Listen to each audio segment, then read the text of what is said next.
नमस्ते। मैं doctor Sushila योगाचार्य YouTube के ओम शांति चैनल पर आप सभी का स्वागत करती हूँ। और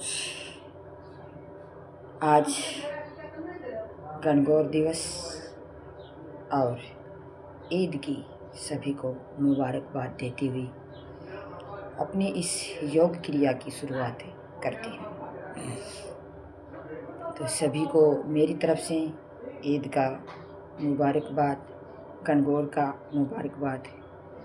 तो अपने एक जैसे हमारी जो संस्कृति है उसमें त्यौहार भी हमारे लिए एक बहुत ही महत्वपूर्ण चीज़ है।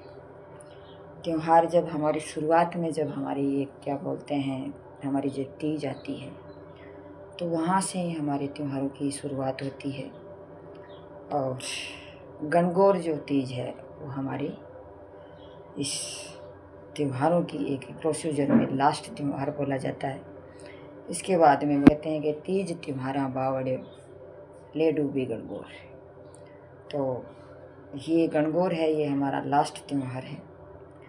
तो इसको हम अच्छे से मनाया होगा सभी ने और अपनाया होगा।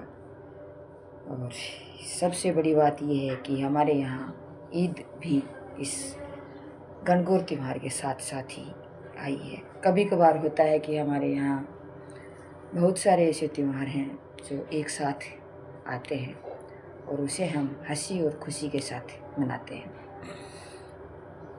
आज मैं मेरे पीहर पक्ष रसोड़ा बुडानिया परिवार वहाँ से ये मेरा वीडियो बना रही हूँ।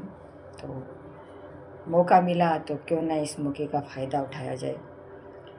तो और कुछ नहीं तो कुछ हम जैसे अपना बना करके अपने घर का एक सिस्टम सेट करें ताकि वो याददाश्त रहे।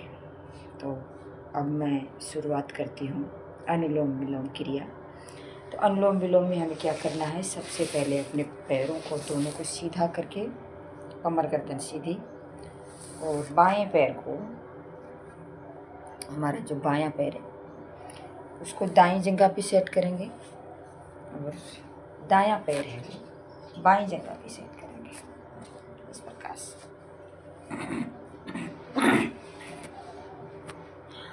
तो इसमें क्या होता है कि जैसे हमारी कमर गर्दन है वो बिल्कुल सीधी होनी चाहिए और कमर गर्दन सीधी के साथ साथ हमारी आँखें हैं वो कोमलता से बंद रखें और हमारा जो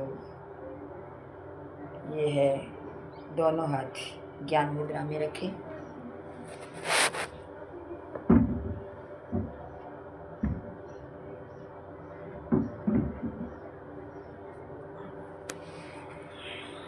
तो दोनों हाथ ज्ञान मुद्रा में।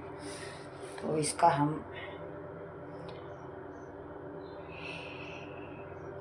गहरे लंबे सांस लेंगे थोड़ी देर के लिए, कुछ टाइम के लिए हमें गहरे लंबे और सांस लेंगे, गहरे लंबे सांस को छोड़ेंगे।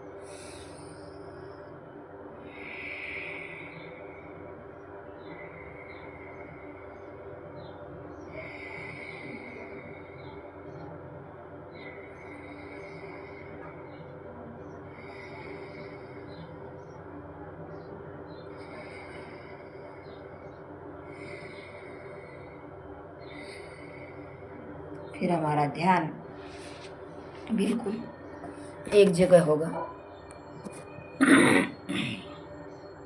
हमारा ध्यान हमारी श्वास पे होगा। फिर बायां हाथ ज्ञान मुद्रा में, दायां हाथ प्राणायाम मुद्रा में। इस प्रकार से ये हमारी प्राणायाम मुद्रा है। हमारी दो अंगुलियां, तर्जनी अंगुली और मध्यमा अंगुली अपने अंगूठे की गद्दी पे लगाएंगे। यहाँ लगा करके इन दोनों अंगुलियों को साथ में रखेंगे और ये हमारा अंगूठा साइड में रखेंगे। बायां हाथ हमारा ज्ञान मुद्रा में रखेंगे। फिर दाएं नासिका को टच करेंगे। ध्यान हमारा श्वासों पे रहेगा। बाएं नासिका से श्वास को भरेंगे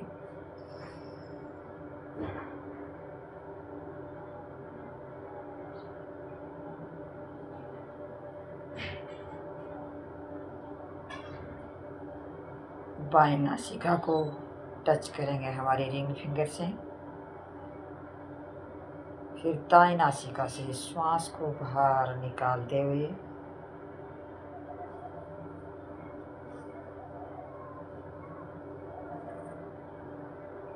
फिर दाएं नासिका से श्वास को भरेंगे।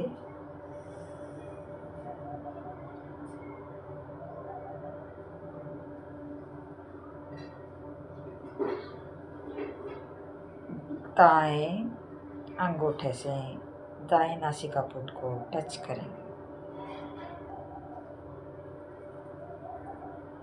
बाएं नासिका से श्वास को बाहर निकालेंगे।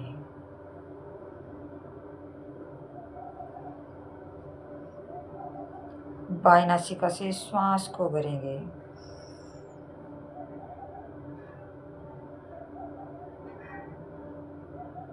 बाएं नासिका पुट को बंद करेंगे।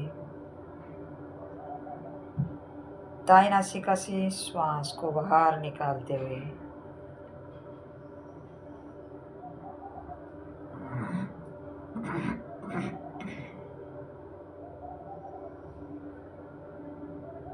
फिर दाएं नासिका से श्वास भरते हुए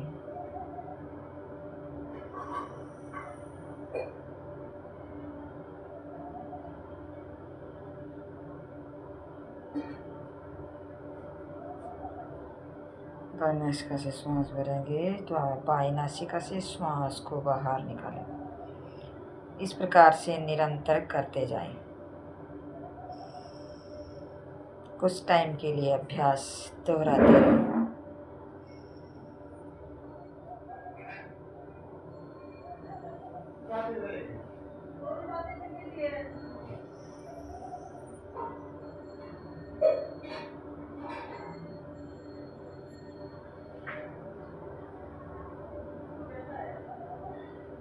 निरंतर जारी रखें।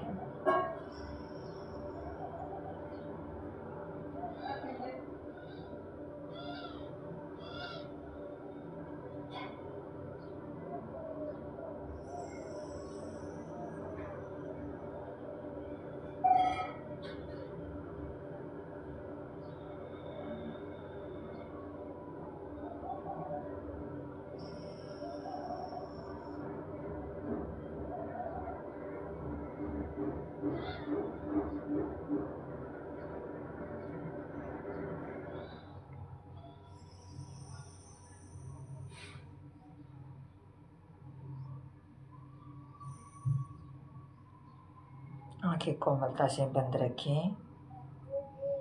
पूरा ध्यान हमारा श्वासों पे रहेगा।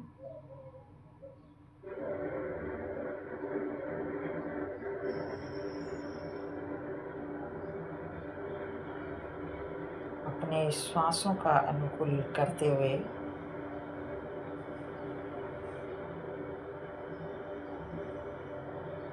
श्वास पे टिके रहें।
शांत।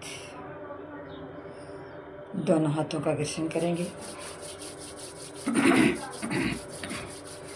जब हमारे दोनों हाथों को रफ करेंगे तो हमारे दोनों हथेलियाँ गर्म हो जाएंगी। गर्म होने के बाद में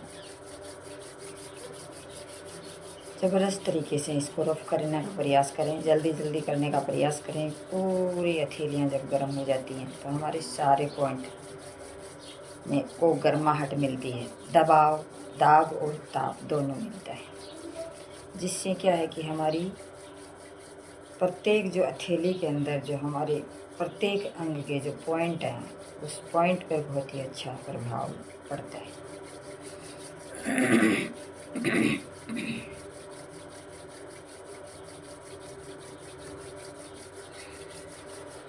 दोनों हाथों का घर्षण करके अपने आँखों पे, अपने मुखमंडल पे लगाने का प्रयास करें। फिर धीरे धीरे अपने हाथों को यहाँ लाएं, पूरे बदन तक अपना जो गर्माहट ऊर्जा है उसको पहुँचाने का प्रयास करें। उसके बाद में अपन को धीरे धीरे आँखें खोलनी है अपनी, और आँखें खोल करके फिर आगे अपनी क्रिया करनी है। तो अनुलोम विलोम एक बहुत ही सुंदर प्राणायाम है, जिससे हमें क्या होता है कि जैसे हमारे अंदर जैसे अनुलोम विलोम करने से, जैसे अनुलोम विलोम करेंगे तो हमारे दोनों सुर हैं, एक दायां सुर एक बायां सुर, हमारे नाक का ये दायां सुर ये बायां सुर। तो दायां सुर है ये हमारा गर्म होता है, बायां सुर हमारा है ठंडा होता है। तो इन दोनों से हमें श्वास लेने से, मतलब एक बार इधर से लेना एक बार इधर से लेना, इन दोनों में बैलेंस बनाने के लिए हमारे श्वासों में हमारे जैसे ठंडा और गर्म का दोनों का बैलेंस बनाने के लिए ये आसन प्राणायाम बहुत ही महत्वपूर्ण है। एक बार गर्म को लेंगे एक बार ठंडे को लेंगे तो न हमारा शरीर गर्म रहेगा और न हमारा शरीर ज़्यादा ठंडा रहेगा। हमारे शरीर के तापमान को बैलेंस करने में बहुत ही महत्वपूर्ण भूमिका निभाता है। और जब हम दोनों श्वास लेते हैं तो श्वास लेने से क्या होता है कि जैसे सभी आसनों का भी अपना महत्व होता है और अपने प्राणायाम का भी बहुत महत्व होता है, लेकिन हमारे प्राणायाम भी में जैसे एक अनुलोम विलोम और कपालभाति है, इन दोनों का बहुत ही महत्वपूर्ण स्थान होता है। तो अनुलोम विलोम जब हम करते हैं तो इन दोनों सुरों का जो बैलेंस हम करते हैं वो हमारे शरीर को ऊर्जा प्रदान करता है और दोनों गर्म और सर्द दोनों को बराबर बना करके, दोनों में संतुलन बना करके अपने शरीर को रखता है। और इससे जो ऑक्सीजन हमारे अंदर जाती है वो ऑक्सीजन हमारे शरीर के अंदर जा कर के गर्माहट पैदा करती है। हमारी प्रत्येक कोशिका तक ऑक्सीजन पहुंचती है हीमोग्लोबिन के माध्यम से, और वहाँ जा कर के एक जो हम ऊर्जा भोजन लेते हैं उसमें क्या होता है कि माइटोकॉन्ड्रिया में जा कर के एक कोशिका है, कोशिका में माइटोकॉन्ड्रिया में जा कर के 38 एटीपी का निर्माण करती है और इस 38 एटीपी निर्माण करने के बाद में एक ग्लूकोज का निर्माण होता है। तो वो ग्लूकोज क्या करती है, हमारी पूरी बॉडी में मतलब ऊर्जा प्रदान करता है। जैसे कभी कभार आपने देखा होगा कि मधुमेह के पेशेंट होता है, उसके क्या होता है कि जैसे ग्लूकोज या तो बनता ही नहीं है या फिर ज़्यादा बनता है या कम बनता है, इस प्रकार से होता है। तो इससे क्या होता है कि मतलब कोशिका में जैसे वो ऊर्जा जैसे ग्लूकोज बन जाता है, मान लो ग्लूकोज बन जाता है, लेकिन कोशिका के प्रत्येक कोशिका के अंग तक वो नहीं पहुंच पाता, क्योंकि वहाँ कुछ ऐसी लेयर्स होती हैं, कुछ झिल्लियाँ होती हैं, तो उसके अंदर ऐसा सिस्टम होता है जिससे क्या है कि वो अंदर जा कर के वो वहाँ तक नहीं पहुँच पाता और वो अपने शरीर को ऊर्जा नहीं दे पाता, जिससे क्या होता है कि या तो ग्लूकोज की मात्रा बढ़ जाती है या कम हो जाती है। इस प्रकार से क्या है कि मधुमेह के पेशेंट हम डायबिटीज़ के पेशेंट बन जाते हैं। और डायबिटीज़ का जो पेशेंट जब बन जाता है तो उसके बाद में उसे अलग अलग प्रकार की दिक्कतें आने लग जाती हैं। डायबिटीज़ के पेशेंट होने से जैसे ग्लूकोज हमारे शरीर के अंदर नहीं पहुँचेगी तो ऊर्जा हमारे शरीर को कहाँ से प्राप्त होगी। तो इसलिए ऊर्जा को बनाए रखना बहुत ज़रूरी है। तो आज हमारे देश में डायबिटीज़ के पेशेंट बहुत देखने को मिलते हैं। और जैसे मेरी मम्मी के भी अभी डायबिटीज़ थी और वो मतलब उसका इम्बैलेंस हो गया, मतलब ये अपनी शुगर का और ग्लूकोज का। तो क्या है कि दिक्कत हो गई, लास्ट में जा कर के उनको वैसे ही ख़त्म ही होना पड़ा। क्या करें, सभी चीज़ का हमें जब ध्यान नहीं होता है तो नहीं होता है, तो दिक्कत पैदा होती है। आज इसीलिए हमारे देश के अंदर मतलब इस प्रकार की दिक्कतें पैदा हो रही हैं। तो इन दिक्कतों को मिटाने के लिए हमें क्या करना है, योगाज करना है। तो योग को जब हम करेंगे और कोई जैसे किसी को योग नहीं आ रहा है तो एक जैसे नॉर्मल रूप से जैसे अपन देखें तो सूर्य नमस्कार है, वो हमारा सबसे बड़ा एक जैसे मतलब एक पूरा डेमो है हमारे योग का। तो इसके सूर्य नमस्कार करने मात्र से हमारे प्रत्येक अंग है वो प्रभावित होते हैं इस सूर्य नमस्कार से। तो उसको कर लें, या फिर जैसे आप मतलब ये अपना क्या बोलते हैं, अनुलोम विलोम कर लें, प्राणायाम करें तो मेडिटेशन कर लें। तो नॉर्मल रूप में जैसे अपन 2-4 चीज़ भी अगर करते हैं तो हम अपने स्वास्थ्य का पूर्ण रूप से लाभ प्राप्त कर सकते हैं। बाकी देखें तो जैसे हमारे जैसे एग्ज़ाम होती है बच्चों की, तो उस एग्ज़ाम में बच्चे क्या करते हैं कि मतलब उनको ये रहता है कि मतलब हम क्या करें। अगर एग्ज़ाम है तो उसमें ऐसी कौन सी ऐसी योग की विधि है जो हम करके वो उसका योग का पूर्ण रूप से लाभ प्राप्त कर सके। तो मैंने आपको बताया भी था पहले, मतलब एक तो सूर्य नमस्कार है, इसको हम करके अपने इसे थोड़े से टाइम में अपने इस पूर्ण योग का प्राप्त कर सकते हैं। बाकी अनुलोम विलोम है और कपालभाति है, इन 2 प्राणायाम के माध्यम से भी हम अपने जितने दिन तक हमारे यहाँ एग्ज़ाम होती है तो उसका लाभ हम उठा सकते हैं। तो इसका उठाएंगे तो हमें तुरंत ये चीज़ें मतलब एनर्जी भी मिल जाएगी, ऑक्सीजन भी मिल जाएगी, और हमारे जैसे लंबे टाइम तक जैसे हम पढ़ेंगे तो उसको पढ़ने में सफल हो पाएंगे। तो इस प्रकार से जैसे कहते हैं कि बहुत से व्यक्ति कहते हैं कि हम जैसे योग करते हैं तो हमें टाइम लगता है कम से कम आधा घंटा पौन घंटा, जितना टाइम लगता है उसमें हम मतलब हमारी पढ़ाई बर्बाद होती है। जैसे आज पेपर है, कल पेपर है, तो उसको बीच में करेंगे तो दिक्कत होगी, टाइम बचेगा हमारा, इसलिए नहीं करते हैं। लेकिन ये नहीं है, जैसे योग के लिए जैसे हम योग करेंगे तो योग तो आपको जितना आप उनको टाइम देंगे उतना बेनिफिट आपको वो दे देगा। जैसे अपन बिना योग किए अगर मान लो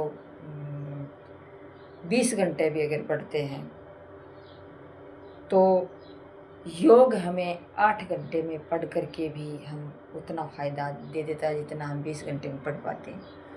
मतलब उसका क्या है कि जैसे 10 घंटे में हम पढ़ रहे हैं, साधारण व्यू में हम 10 घंटे पढ़ रहे हैं, और अगर योग करके हम 5 घंटे भी अगर पढ़ेंगे तो हमारी वो जो चीज़ है वो हमें उतनी चीज़ है वो हमें प्राप्त हो जाएगी।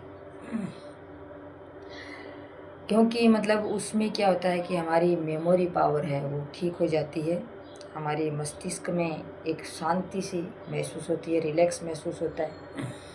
तो इसको रिलैक्स में जब महसूस होगा तो हम जितना 2 घंटे में पढ़ेंगे वो उतना ही टॉपिक है हम 1 घंटे में पढ़ लेंगे और हमें कवर हो जाएगा।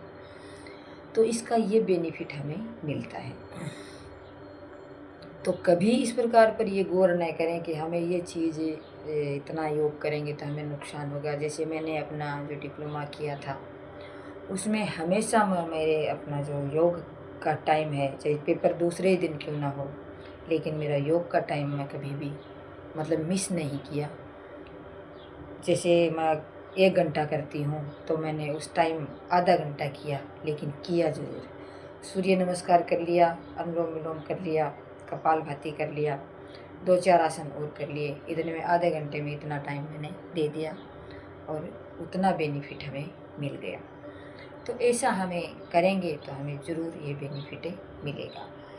तो कभी ये इसको इग्नोर नहीं करें, कभी भी इसको छोड़ें नहीं, अपनी कंटिन्यूटी बनाए रखें। तो आपकी मेमोरी पावर इतनी तंदुरुस्त हो जाएगी, इतनी मजबूत हो जाएगी, तो आप कोई काम 18 घंटे में कर रहे हैं तो उसको हम 10 घंटे में कर सकते हैं, या 10-20 घंटे में कर रहे हैं तो आप 10 घंटे में कर सकते हैं। तो इसका ध्यान रखने की ज़रूरत है। कभी भी अन्यथा मन नहीं लें, योग को कभी भी नहीं छोड़ें, और अपने इस योग में एक बनाए रखें। योग में अपनी जो भी स्थिति है उसको बनाए रखें और आगे बढ़ते जाएं। अगर हमारा फ़ायदा हमें लेना है, स्वास्थ्य लाभ भी लेना है, हमारी पढ़ाई जब करनी है, तो इसको हमें ये चीज़ करनी ही होगी। तो नुकसान कहीं होने की संभावना नहीं रहती है। तो आज बस इतना ही। मैंने सोचा कि भाई हम जैसे हमारे पीयर पक्ष में आए हुए हैं, तो क्यों न एक वीडियो वहीं भी बना लिया जाए। अपने योग तो हम करें ही करेंगे, तो इसको न छोड़ें, ताकि ये एक अपने को अपनी कंटिन्यूटी एक रहती है कि मतलब कहीं भी जाएं, कहीं भी रहें, कभी तो कुछ भी हो, जैसे एरोप्लेन में भी हमें क्यों जाना पड़े, लेकिन अपनी योग की कंटिन्यूटी को कभी नहीं छोड़ना है। तो आज बस इतना ही। मैं डॉक्टर सुशीला योगाचार्य, चूरू से। आज तो मैं रसोड़ा से बोल रही हूँ। तो मैं डॉक्टर सुशीला योगाचार्य, झुंझुनू के गांव रसोड़ा से, और आप सभी का फिर से स्वागत करती हूँ और अपनी वाणी को विराम देती हूँ कि आप भी इस प्रकार अपनी कंटिन्यूटी को बनाए रखें। चाहे कहीं भी जाएं, पीहर जाएं, ससुराल जाएं, कोई गांव जाएं, शादी में जाएं। जैसे आपने देखा होगा कि आज जैसे ईद के मौके पर जैसे आपको एक बात याद दिलाना चाहती हूँ कि ईद जैसे अपने मुस्लिम परिवार हैं हमारे, जैसे गांव में तो बहुत है ये, तो ये क्या करते हैं, जैसे जहाँ भी जाते हैं तो अपना क्या करते हैं, मतलब वहाँ जहाँ भी जाते हैं तो वो सुबह सुबह जब उठते हैं तो अपनी नमाज़ पढ़ना वो कभी भी नहीं छोड़ते हैं। चाहे कहीं भी जाओ, जैसे मैंने देखा था जैसे चूरू नेचर पार्क में, जैसे महिलाओं को जैसे योगा करवाती थी मुस्लिम महिलाएं, मेरी बहन, उनको, तो वो जैसे वहाँ जब भी उसका नमाज़ पढ़ने का टाइम होता है, वो नेचर पार्क में होती थी, तो वो वहाँ तुरंत ये कहती कि दीदी अब इसको एक बार हम योग को छोड़ेंगे और हमारा नमाज का टाइम हो गया है। तो तुरंत वो अपना जैसे आसन तो बिछाया हुआ होता ही था, और बीच में योग को छोड़ करके वो अपना नमाज है वो पढ़ती थी।